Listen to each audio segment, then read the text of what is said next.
kind of last theme to touch on here. It's kind of dark. Great. But let's go. Let's go. What in your mind, I'm trying to frame this like kinder and nicer, is really the point of it all? The work, the art. I kind of miss, and I feel guilty saying this, I miss having mission and certainty in a lot of stuff because, come on. I mean, there's just so much clarity around it. But then when I think about, I produce these shows, I know that this is what I'm supposed to do. These conversations. I love it. I love it. And there's part of me that's like, all right, Heather, you want to make an impact in the world. And then I'm like, no, you don't, because you can't really make an impact in the world. And why should you want to make an impact in the world? Because you really need to make an impact on yourself. Then I'm like, well, why do I really need to be talking to anybody then and recording it and sharing it with people? Yeah. And it's like this cycle where it's like, I'm aware and I believe, and it feels good that really at the end of the day, for anything to move externally, my whole life spent working on the inside of Heather is time well spent. And that is what I need to do. But then there's this compulsion to drag this thing out, DM you, get on a mic and put it out there. And I want it to grow and I want it to reach people and I love it. And wrestling with that and what's the point, and I'm romantic with the word calling. And again, that's just been to me since I was a little girl. But I love that idea. And maybe it's something I need to let go of. God, this is the most messy question. But what's the point of art creativity when we know that our, these words are so bad. Our job here is not to fix Michael or fix Heather or fix anyone else. What is the point then? Yeah. I think it's a beautiful question. And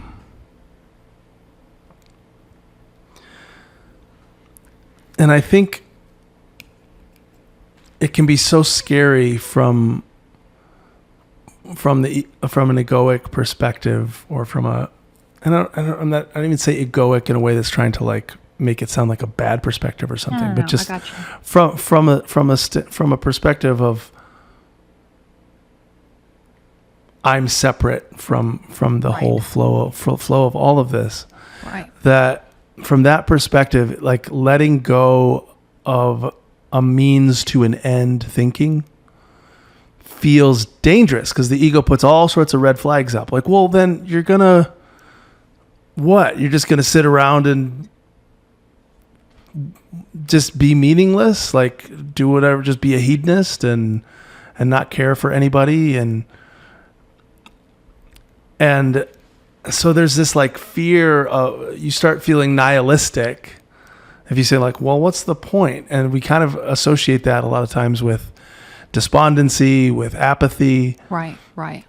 And that sort of despondency and apathy really is, I think it's a huge problem for so many people and for our society, and like what we just, well, I guess this is what we do. We just bomb kids. Right. Oh, well, this is how the world is. I don't think that's actually a full embrace of meaninglessness. I think it's a partial embrace of it. I think we start letting something kind of deconstruct. We don't let it fully, because fully let it deconstruct would actually be to let our ego fully deconstruct, which it would actually end in complete surrender and flow. So that's, the ego will not have that. So it's just enough to put us in this sort of numbness, apathy, despondency. And some people try to counter that by, most of us, I think, try to counter that by putting the gas pedal on our beliefs and like, well, come on, have hope. Yeah. You can change the world. You can, this does matter. It does mean something. You're not just making a podcast. You're changing lives.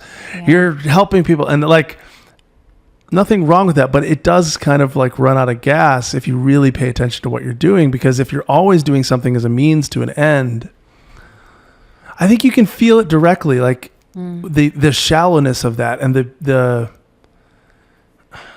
the egoness of it. Like, if somebody tells you, if you think of a beloved, your husband or your child or something, comes up to you and like looks you in the eye and just says, I just wanted to express how much I love you, how beautiful and perfect I think you are. And then they said, and you like to start taking that in, and they said, and I'm doing that so that in the future you will anything. Like if you felt that that was a means to some end, it would actually lessen the experience, right? Like, would it be more or less romantic if they're like, I don't have any reason for telling you that. I just had to say it it felt good to say. Yeah. Like that would be the most beautiful, true thing to receive them. Like, wow, what a means to an end always reduces it. Always. If I'm dancing with you to try to get you to like me, that's not fun. Right. If I'm dancing because it feels good to dance, that's a fun friend to have at a dance party. They're just totally making love. If you're making love with somebody who's only doing it to make you feel good as a means to an end so that you feel confident and secure in your love, it's like boring.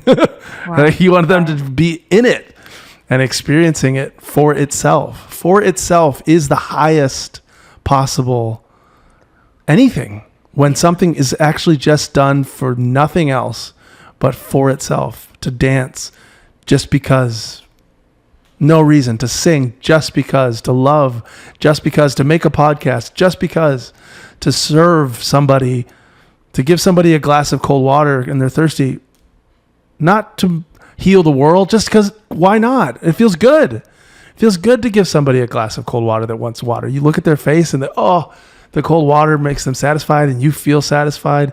This is what we are. We are by nature empathetic. We are by nature loving. We are by nature creative.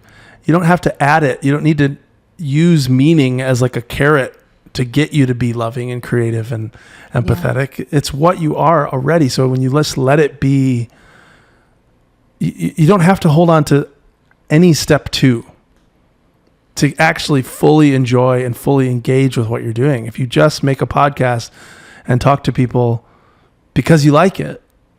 Yeah. And you can enjoy also people listening to it and saying that it helped them, but that should be secondary. Or it growing and creating money. Great. That's fun. Making money is fun, but if that's the primary, you're going to burn out. Yeah. Like anything that you're doing where it's always a means to an end is going to burn. It's not real. It's not alive for you, actually. Like, so doing it, this is for itself with no next step. It's not so that. It's just because this is what I'm doing now. That will remain alive. And I actually think it will bear more fruit unintentionally, if you will. Like it. Just like somebody saying, I love you in a way that's not to try to get you to feel a certain way, but they just wanted to express it, will actually probably make you feel happier, probably make you feel more romantic, make you feel more connected to them if they're not actually trying to get you to feel connected to them and romantic. They're just, I couldn't help but say it. You have beautiful eyes. And that's true for them. You'd be like, oh my God, thank you, So for me, I'd say let go of the meaning, let go, but all the way. It feels like you're going through into nihilism, but nihilism just is not far enough.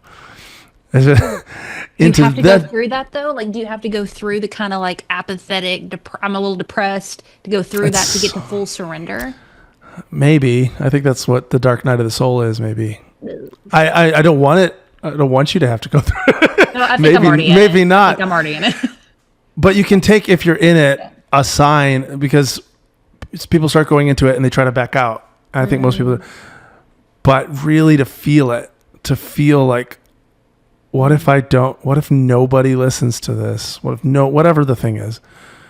I went through a dark night of the soul with my music for a while after I had some freedom. It was actually a result of some freeing things for me, that I wasn't attaching myself to my music to need approval so much anymore or anything. And then for a while I didn't write. I had nothing to say because that was the driver. Yeah. For a while. Yeah. And so it's like, well, there's nothing driving this. Why would I do this? And it kind of led into that little but that passed. If you let yourself feel it and go through it, it does pass. And then what comes after it is what's actually alive. That for me, for music, it actually came back alive. It's like, oh, I can actually make music not to get approval or not to get security, but because I love music. Right. I love it. Right. It's amazing. Why would I not make it? And then it becomes more, that's the kind of life I want to live with everything. I don't want to love my kids for a means to an end so that they someday are more, they have a more stable self-image so they can have a good career someday. And that's why I love my daughter. It's like, no, Yeah. it's a meaningless outpouring of my heart to this child because for itself, it's just love being love. That's it. So calling for you. Calling, yeah, is this moment. It's like, Is this. It's like calling is something you could describe later.